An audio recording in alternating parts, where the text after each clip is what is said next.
अस्सलामुअलैकुम दोस्तों, कैसे हैं आप सब। मैं आप सबको यूट्यूब चैनल इंग्लिश लिटरेचर पे वेलकम कहती हूँ। आज की वीडियो के अंदर हम जो टॉपिक कवर करने जा रहे हैं that is I am Syrian, जिसको लिखने वाले हैं यूसुफ अबू यहया।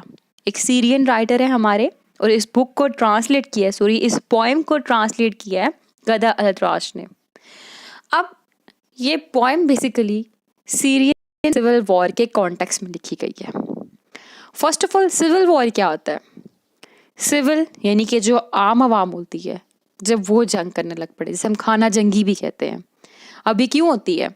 ऑब्वियस सी बात है कि जब आवाम को उनके हकूक नहीं मिल रहे हों, आवाम को एक्सप्लॉयट किया जा रहा होगा, उनको उनके प्रॉपर राइट नहीं प्रोवाइड किए जा रहे होंगे, उनको ओप्रेस किया जा रहा होगा, सब्जुकेट किया जा रहा होगा, तभी तो सिविल वॉर होती है। जैसा कि कुछ टाइम पहले श्रीलंका में सिविल वॉर हुई थी। क्यों? उनको भी एक्सप्लॉयट किया जा रहा था, महंगाई बहुत हो गई थी, लोगों के बुरे हाल हुए हुए थे। और प्रेजेंटली इस कंट्री यानी कि पाकिस्तान का भी यही हाल हुआ है, ठीक है। और अगर ऐसा ही हाल रहा तो वो वक्त दूर नहीं जब यहाँ पे भी सिविल वॉर हो जाए, ठीक है, अल्लाह बचाए। तो एनी हाउ सिविल वॉर तभी होती है जब आवाम को एक्सप्लॉयट किया जाता है, और आवाम जो है वो ऑपरेशन को फेस कर करके थक जाती है, फिर लावा निकल आता है आवाम का, गुस्सा आ जाता है आवाम को। जैसा कि रशियन रेवोल्यूशन में भी ऐसा ही हुआ था, तो बिल्कुल सीरिया में भी यही हुआ था। सीरिया में क्या हुआ था कि 1971 से, ठीक है, 1971 से बादशाहत चल रही थी हफीज़ अल असद की, जिसको हाफिज अल असद भी कहा जाता है। एनी हाउ, हफीज़ अल असद की जो थी ना, वो बादशाहत चल रही थी, उनकी फैमिली की चल रही थी, ठीक है। और ये बादशाहत का सिलसिला जारी था। 2000 में यानी कि 2000 में हमारे पास एक नए बादशाह आए जिनका नाम था बशर अल असद। अब जी ये बादशाह थे, इन्होंने क्या किया? बशर अल असद ने आके नई किस्म के रूल्स एंड रेगुलेशंस इंट्रोड्यूस करवा दिए, अपनी मर्जी से कानून बनाना शुरू कर दिए। अब अवाम इनके कानून से परेशान थी। अवाम कहती थी ऐसे के कानून ना बनाए जो कि अवाम को यानी कि सोसाइटी को, सिविलियंस को परेशान करे। नई बाज आए, ठीक है। अब फिर अवाम ने क्या कहा कि अवाम ने कहा कि हमने ना इस बादशाहत के निज़ाम को ख़त्म करके ही रहना है, क्योंकि ये डिक्टेटरशिप 47 सालों से चलती आ रही थी और अवाम इनकी डिक्टेटरशिप से परेशान हो चुकी हुई थी। फिर अवाम ने क्या किया? पीसफुल प्रोटेस्ट, ठीक है। अवाम ने एहतजाज करना शुरू कर दिया, प्रोटेस्ट शुरू कर दिया। अब जब वो पीसफुल प्रोटेस्ट शुरू हुआ, एज अ रिज़ल्ट जो बशर अल असद साहब थे उन्होंने उनके ऊपर गोलियां चलवा दी, अटैक करवा दिया। अटैक हुआ, बहुत से लोग शहीद हो गए, बहुत से लोगों की डेथ हुई। अब जब लोग शहीद हुए तो उसके बाद जब अवाम को शहीद किया गया तो फिर और सिविलियंस उठे, रेबल हो गए, बागी हो गए। बागी क्यों हुए? फाइट फॉर देयर राइट, ठीक है। वो अपने हक के लिए लड़ने के लिए उठे और उन्होंने अपने हक के लिए आवाज़ उठाई और बागी हो गए, और इसलिए उनको रेबल का नाम दिया जाता है अक्सर जगहों पे, ठीक है। और उन सब ने मिल के ग्रुप बना के इकट्ठे आवाज़ उठाई उस टाइम पीरियड के जो किंग थे बशर अल असद, उनके खिलाफ। क्लियर? तो क्या हुआ जी? जो पीसफुल प्रोटेस्ट था, बशर अल असद की फायरिंग की वजह से, उनके अटैक की वजह से जब लोगों की शहादत हुई तो क्या हो गया? टर्न्ड इनटू वायलेंस, ठीक है, वायलेंस में बदल गया। अब जब जी देखा इंटरनेशनल पावर में कि ये तो मुसलमान ही मुसलमान में लड़ पड़े हैं, ठीक है, मुसलमान ही आपस में जंग कर पड़े हैं, ठीक है।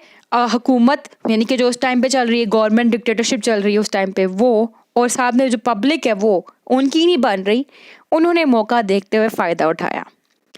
तो रशिया था और साथ में आई थिंक ईरान था, ठीक है। मुझे सेकंड कंट्री का एग्जैक्ट नेम याद नहीं है, बट मेरे ख्याल से मोस्ट प्रोबेबली ईरान था। रशिया था, उसने सपोर्ट किया जी प्रेसिडेंट को, और सेकंड तरफ अमेरिका आ गया, उसने सपोर्ट करना शुरू कर दिया आवाम को। अब यहाँ पे रशिया और अमेरिका के तो पहले से अपने इख्तलाफात थे, ठीक है, उनकी अपनी पहले बड़ी जंगें होती रही हैं। अब रशिया और अमेरिका ने यहाँ पे क्या किया? सीरिया को तबाह करना शुरू कर दिया। कैसे? एक तरफ जी बादशाह के सपोर्टर, दूसरी तरफ जी अवाम के सपोर्टर। हुआ लैंड कौन सा है? सीरिया, शाम का लैंड। और फिर 4 अप्रैल 2017 को न्यूक्लियर वेपन चलाया गया, ठीक है। और चलाया किस पे गया? आवाम के ऊपर, जिसमें से 72 अफराद जो थे, 72 पीपल, उनकी डेथ हो गई, शहीद हो गए थे। उनमें से 11 बच्चे भी थे। 300 से ज़्यादा जख्मी हो गए थे। और ये जो न्यूक्लियर वेपन था, ये बशर अल असद की तरफ से चलाया गया था, यानी कि उस टाइम पीरियड के जो रूलर थे, जो किंग थे, उनकी तरफ से चलाया गया था। और एक और व्यू पॉइंट के अकॉर्डिंग अमेरिका और इसराइल, इन्होंने मिल गए, ये दोनों इकट्ठे हो गए। ये दोनों जब इकट्ठे हो गए, इन्होंने मिल के अटैक किया था सीरिया में, ठीक है।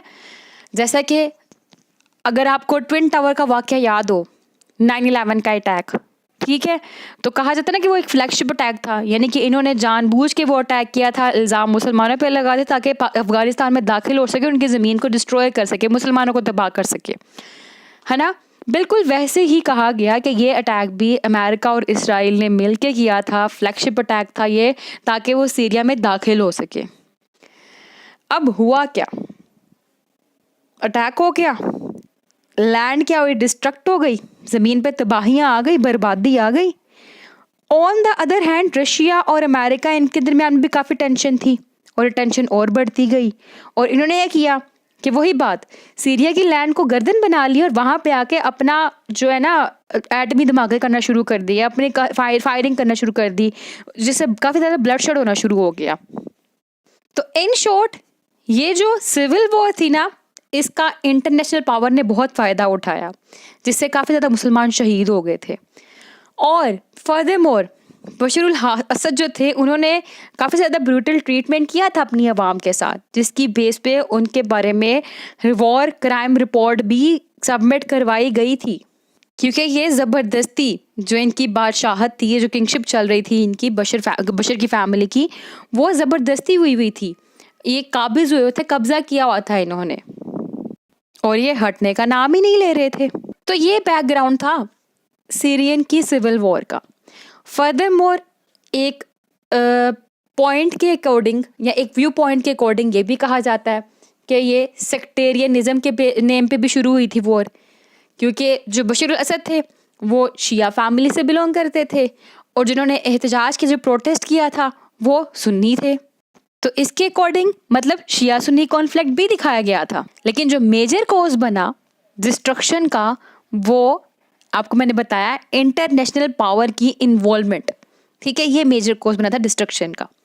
सीरिया के अंदर 68.4% सुन्नी थे, 15% शिया थे, एंड 17% अदर कम्युनिटी रह रही थी।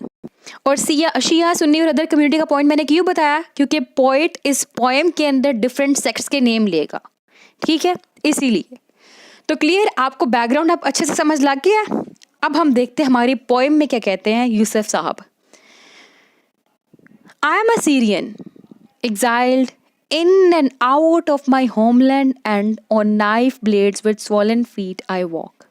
कहता है मैं सीरियन हूँ, मैं एक शामी हूँ, एग्जाइल्ड, मुझे जला वतन किया गया है, in and out of my homeland, मुझे एग्जाइल्ड, मुझे जला वतन मेरे ही ज़मीन के ऊपर किया गया, मेरे ही होमलैंड पे किया गया है।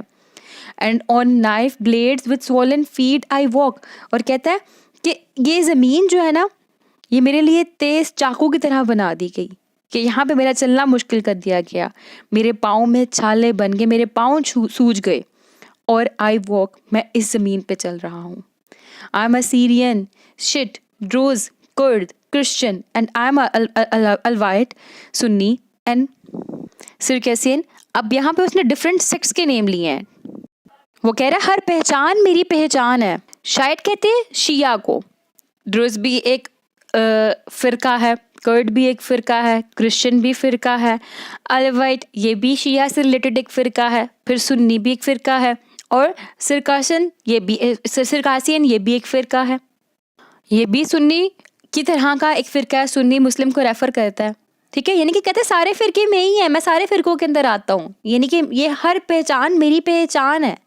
Syria is my land, Syria मेरी ज़मीन है, शाम मेरी ज़मीन है। सीरिया इज़ माई आइडेंटिटी, शाम मेरी शनाख्त है, मैं शाम से हूँ। फिर कहता है उसके बाद, my sect is the scent of my home land, कि जो मेरे होमलैंड की जो खुशबू है वो ही मेरा फ़िरका है।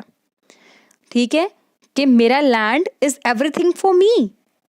The soil after the rain, कहता है वो खुशबू कौन सी है, कि जब बारिश होती है तो बारिश से जो मिट्टी के अंदर से जो खुशबू आती है, वो खुशबू भी मेरा फ़िरका है, वो खुशबू भी मेरी पहचान है। And my Syria is my only religion, कहता है और मेरा मज़हब भी मेरा शाम है। ठीक है, यानी कि वो कह रहा है कि जितने फ़िरके हैं वो सब मेरी पहचान है, शाम मेरी पहचान है, शाम ही मेरा मज़हब है, शाम ही मेरा फ़िरका है। ठीक है, कि मतलब Syria is everything to the poet, poet के लिए सब कुछ है Syria. I am a son of this land like the olives, apples, pomegranates, chicory, कैक्टमैन, ग्रेप्स, फिग्स। अब इसने जो स्पेशलिटी है सीरिया के लैंड की उसके बारे में बात की, कहता है मैं इस ज़मीन का बेटा हूँ। जैसे ऑलिव्स, क्योंकि ऑलिव की बहुत ज़्यादा पैदावार होती है सीरिया के लैंड के अंदर। ठीक है, वो मशहूर है ऑलिव की बेस पे, एप्पल्स की बेस पे, पोमोग्रेनेट की बेस पे। ठीक है, इन सब इन सब फ्रूट्स की बेस पे।